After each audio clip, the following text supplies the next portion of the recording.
Livros Mensageiros. Do Espírito de André Luiz, numa psicografia de Chico Xavier. Capítulo 33. A caminho da crosta.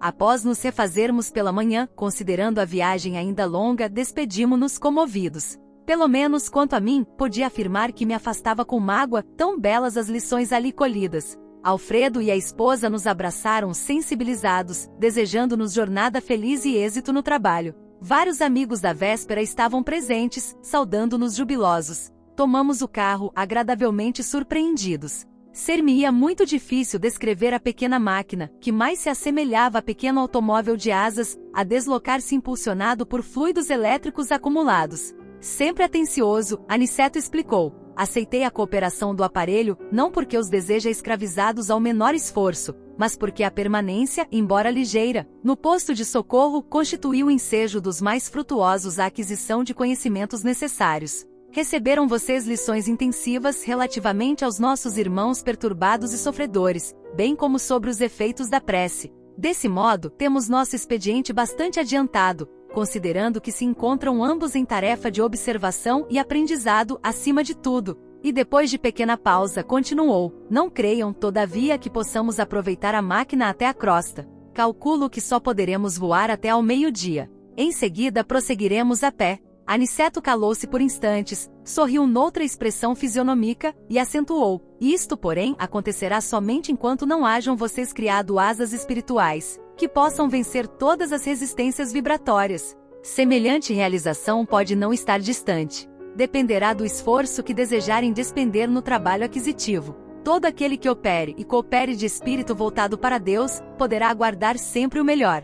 Não é promessa de amizade. É lei. O pequeno aparelho nos conduziu por enormes distâncias, sempre no ar, mas conservando-se a reduzida altura do solo. Quase precisamente ao meio-dia, estacionamos em humilde pouso, destinado a abastecimento e reparação de maquinaria de natureza daquela em que havíamos viajado. Despediu-se de nós o condutor, que nos desejou boa viagem, preparando-se para regressar. A paisagem tornou-se então muito fria e diferente. Não estávamos em caminho trevoso, mas muito escuro e nevoento. Tornará-se densa a atmosfera, alterando-nos a respiração. Aniceto contemplou conosco a vastidão caliginosa e falou em tom grave: com 4 horas de locomoção, estaremos na crosta. Reparem as sombras que nos rodeiam, identifiquem a mudança geral. Infelizmente, as emissões vibratórias da humanidade encarnada são de natureza bastante inferior, em nos referindo à maioria das criaturas terrestres, e estas regiões estão repletas de resíduos escuros, de matéria mental dos encarnados e desencarnados de baixa condição.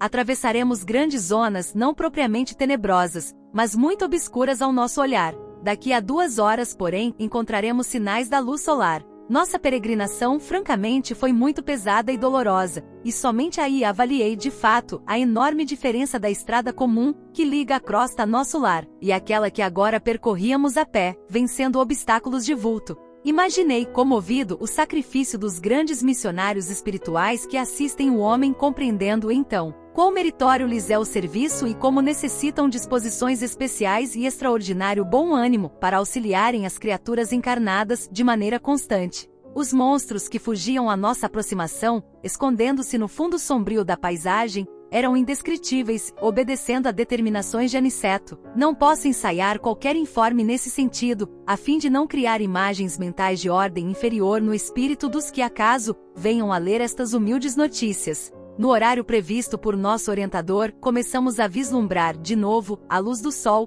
como se estivéssemos em madrugada clara. O espetáculo era magnífico e novo para mim. Calor brando começou a revigorar-nos. Aniceto fixou o quadro maravilhoso dos raios de luz atravessando as sombras e falou de olhos úmidos: agradeçamos ao Senhor dos mundos a bênção do sol. Na natureza física é a mais alta imagem de Deus que conhecemos. Temo-lo nas mais variadas combinações segundo a substância das esferas que habitamos, dentro do sistema.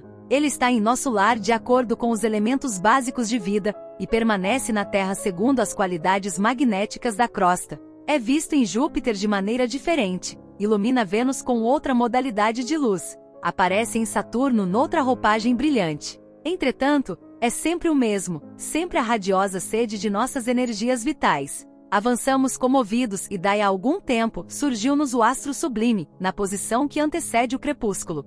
Doutras vezes viajando sempre através da estrada luminosa e fácil de ser percorrida, em vista das possibilidades de volitação, não fizera maior reparo. Agora porém que atravessara névoas compactas, anotava diferenças profundas. A certa distância surgia a Terra não na forma esférica porque nos achávamos não longe da crosta, mas como paisagem além, a interpenetrar-se nas extensas regiões espirituais. O sol resplandecia rumo ao poente como enorme lâmpada de ouro. Aniceto, que parecia alegrar-se sobremaneira, exclamou: entramos na zona de influenciação direta da crosta. Poderemos doravante praticar a volitação, utilizando nossos conhecimentos de transformação da força centrípeta. A luz que nos banha resulta do contato magnético entre a energia positiva do Sol e a força negativa da massa planetária. Prossigamos. Não tardaremos a entrar no Rio de Janeiro. A essa altura, assaltou-me o desejo de perguntar alguma coisa relativamente à direção. Como nos orientaremos? Indaguei, curioso. Antes de tudo, respondeu o instrutor, é preciso não esquecer que nossas colônias estão situadas no campo magnético da América do Sul. Qualquer bússola seria sensível de agora em diante, mas em nosso caso, é indispensável educar o pensamento e orientar-nos dentro da energia que lhe é peculiar. Empregamos de novo a capacidade volitante e dentro em pouco as matas de Petrópolis estavam à vista. Mais alguns minutos e perlustrávamos as grandes artérias cariocas. Por sugestão do instrutor, abeiramo-nos do mar, em exercício respiratório de maior expressão. Vicente e eu estávamos positivamente exaustos. Reconhecíamos que o esforço fora significativo para nossas escassas forças. Indiferentes à nossa presença, os transeuntes passavam apressados, de mente chumbada aos problemas de ordem material fonfonavam ônibus repletos. A grande Bahia figurava-se-nos cheia de forças renovadoras. Quando se acendiam as primeiras luzes elétricas, Aniceto convidou-nos amavelmente: vamos ao reconforto. Vocês estão fatigadíssimos. Irei mostrar-lhes que nosso lar tem, igualmente, alguns refúgios na crosta.